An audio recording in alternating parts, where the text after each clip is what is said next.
How hard have you been training for that marathon? How many miles have you clocked? All of those disgusting hill repeats just because your coach said, do the hills, because they are what pay the bills. That's what I say all the time. What did you sacrifice for this marathon? Family time, friends, sleep, hopefully not. Now imagine throwing all of that effort, dedication, sacrifice right into the bin, completely derailing your race because of a bad fueling strategy. Believe me, I have been there. In fact, I vividly remember my first marathon when I thought a single gel, 4 jelly babies, a bit of water, would carry me through that 26.2 miles, because by mile 18, 30k, I was a blubbering mess. My legs felt like cement. I was completely empty, utterly helpless, to the point where I actually called my very pregnant wife, who was waiting for me at the finish line, just crying my eyes out, saying, I couldn't do it, I can't do it, I'm not going to make it. Months of training evaporated in minutes. I was pretty devastated. I was frustrated. I was deeply disappointed, but I did go back for more.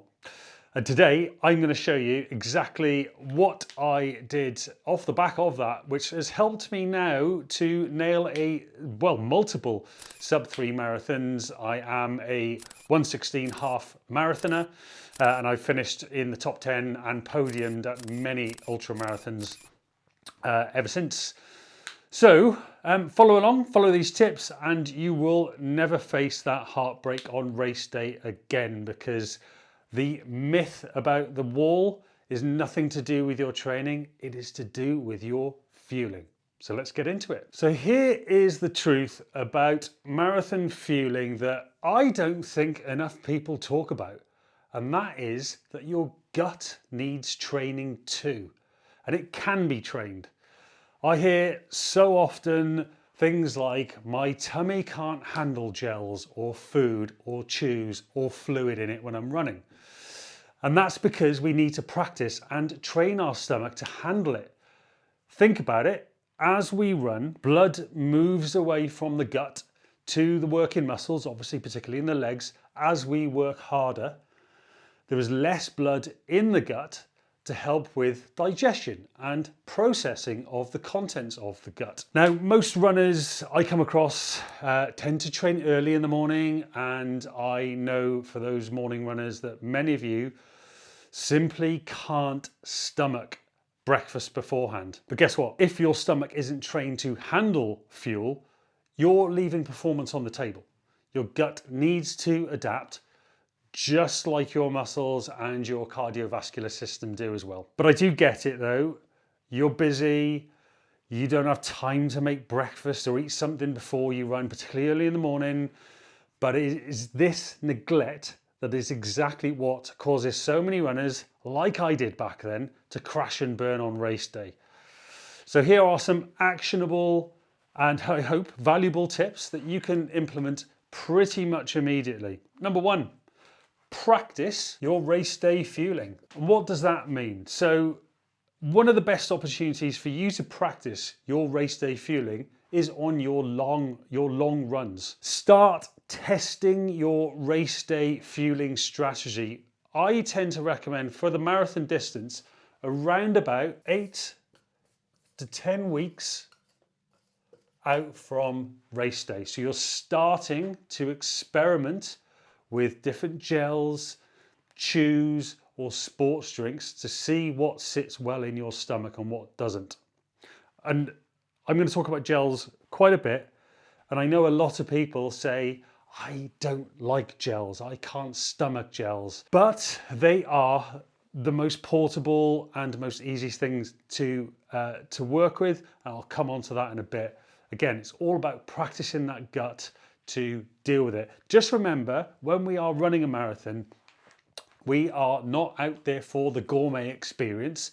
We are there to put fuel in our body to get from the start line to the finish line, hopefully as fast as possible. So things like, oh, I don't like the texture of gels, I don't like the taste of gels.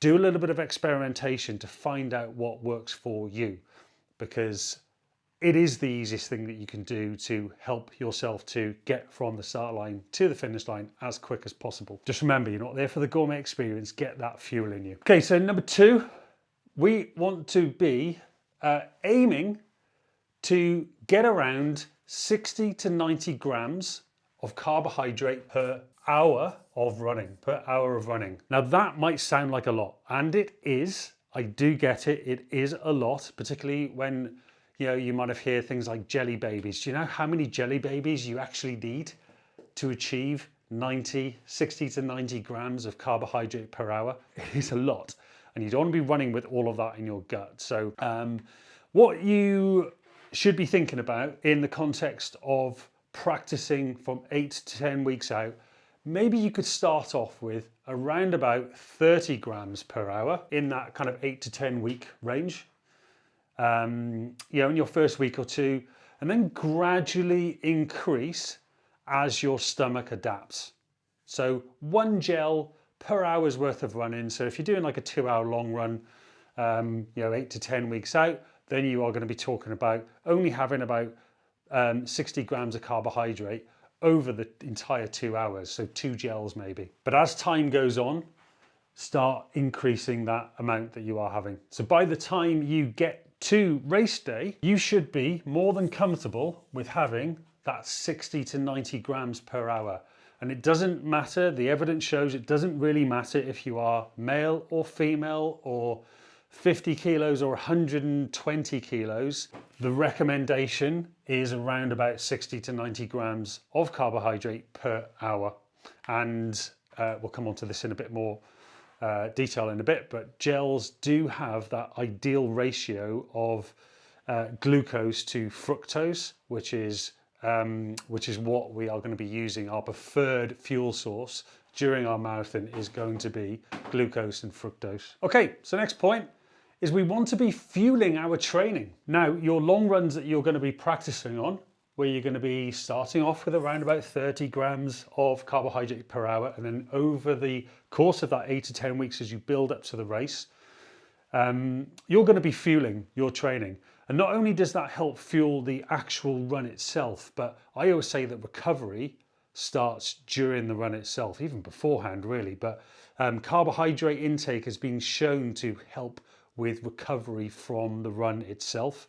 So not only are you going to be practicing and getting your gut used to the demands of what you're going to be doing on race day, but you're also going to be helping to kickstart that recovery so that you're able to train better for longer throughout the course of your training block.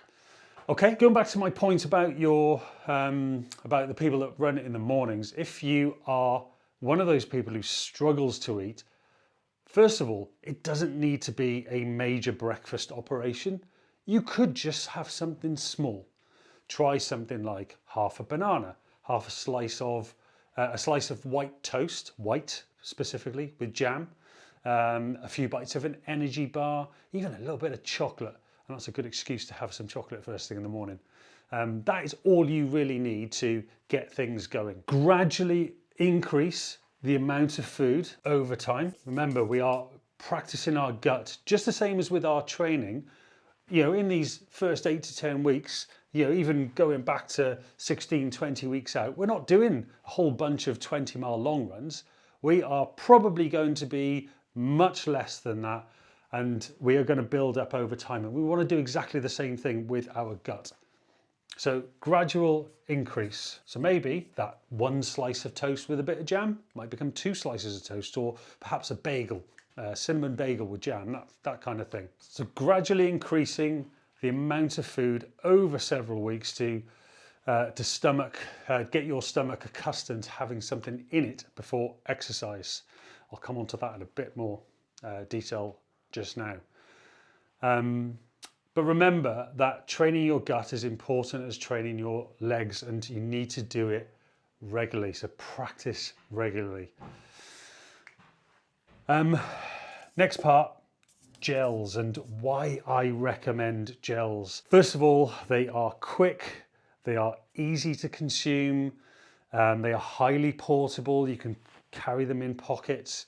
that makes them ideal for race day. They've also, for the most part, they are specifically designed to be rapidly absorbed in the ideal ratio, providing that almost instant carbohydrate boost to keep your energy stable. It's even been shown that without even swallowing the gel, let's say you are for some reason struggling with your gut on race day, even just putting the gel in your mouth, rinsing it around your mouth, it's called carbohydrate rinsing, rinsing that around your mouth and then spitting it back out so you don't actually digest it, you're tricking the mind, the body, into thinking that it's going to be getting carbohydrates soon. And what that does is causes insulin to spike. Insulin in an exercise context is a good thing, despite what all the influencers say.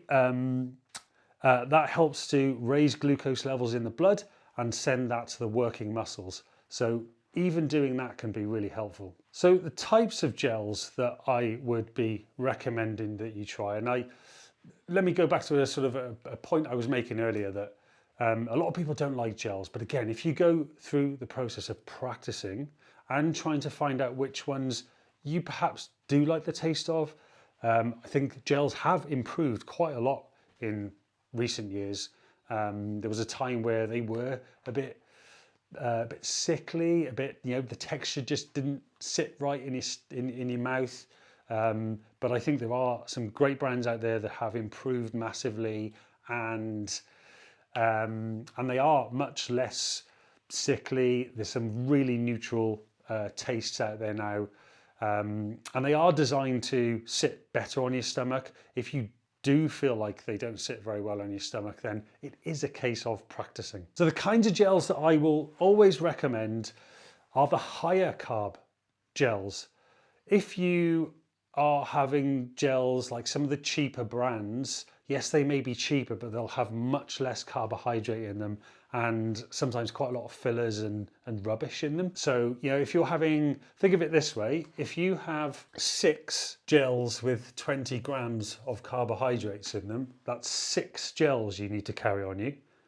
But some of the more advanced brands out there now, they may be more expensive per gel, but at 40 grams per gel, you actually only need to carry 3 of them, which when you're running a marathon, having, and this is that's 2 hours worth. So if you're running a 5-hour marathon, you're going to need 30 of these.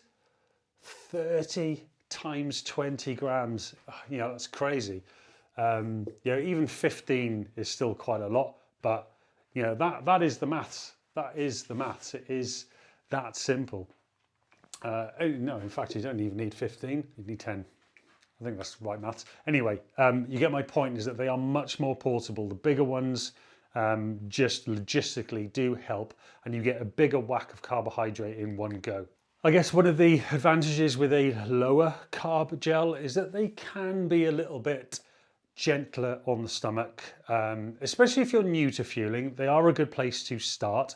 Going straight in with one of the 40 gram gels might be a bit much, but then again, you can just sip on them or just take little bits at a time. It doesn't mean you need to carry it, but that's one way of doing it. But again, I go back to my point, experiment on your long runs. This is easily the best opportunity to try any kind of fueling, but is on your long runs, because that's where we need that most. That's where we need that energy the most, is on our longer runs, where we're exercising for 60, 90, particularly 90 minutes and more. That's where the recommendations are, 90 minutes and more. That's where you're going to need to be fueling, so that's the ideal time to be practicing, is on those runs. Some further tips to help train the gut. Something that it's not very comfortable experience to start with, but over time it does become more manageable. Something you could try doing is eating a meal and then running directly after it. Yes, it sucks. And those first few runs, it is not going to be very comfortable. It's not going to be the most enjoyable, but it is a really good way to prepare your gut. Because if it can deal with large quantities of food in it, then imagine how much easier it's going to be for your gut to deal with a small pouch of gel. Another way that you can train your gut is that you can run with water or hydration in it, any kind of fluid really. It's another great way to help the gut to get used to that discomfort initially. A really good way, and this is what I do personally, is to drink a large glass of water before I run. The sloshing around isn't much fun, but the gut does get used to it. Another really good way of doing it is just have a really good drink, and just drink anyway when you run. I always run with a handheld water bottle, so I've always got something in my stomach. There's always contents in my stomach, so that my gut is constantly dealing with there being something in there to have to process. So when I do get to race day, the idea being is that I am, when I'm putting gels in it, and when I'm grabbing water from the drink stations or whatever, I'm used to it because it's just what I do. People will tend to say, oh, I can't deal with gels, because they just don't practice with them. And this is what this is all about, is practice, practice, practice, and your gut will get used to it. So another point, so even though the evidence says we don't need additional energy for less than 90 minutes of exercise, there are many athletes out there now, pros, elites, amateur runners, myself included, that are finding taking gels during speed work sessions that may only last about an hour to not only help fuel that particular session, but when we are doing things like speed work, our intervals, our hills, we are invariably using much more energy. The intensity's up, which means, going back to my point earlier about the blood coming from the stomach into the working muscles. So if you are doing an interval session, there's going to be even more blood coming out of your stomach into those working muscles, and therefore not only are you getting the fuel that you need, but you're training the gut to deal with the gel that you are putting into your stomach during a much higher intensity than you're likely to be doing on race day. Again, you have less blood in the gut, more work for the gut to do, the more your gut is going to be trained to deal with things come race day. So trust me, small changes in your fueling can transform your marathon performance dramatically from just finishing and surviving to smashing your personal best. I hope this video has been valuable. Please feel free to reach out to me via Instagram if you need more personalized help with your training or nutrition, and don't miss my next video, which I intend to be coming this Thursday at 8 p.m. London time. I will see you then.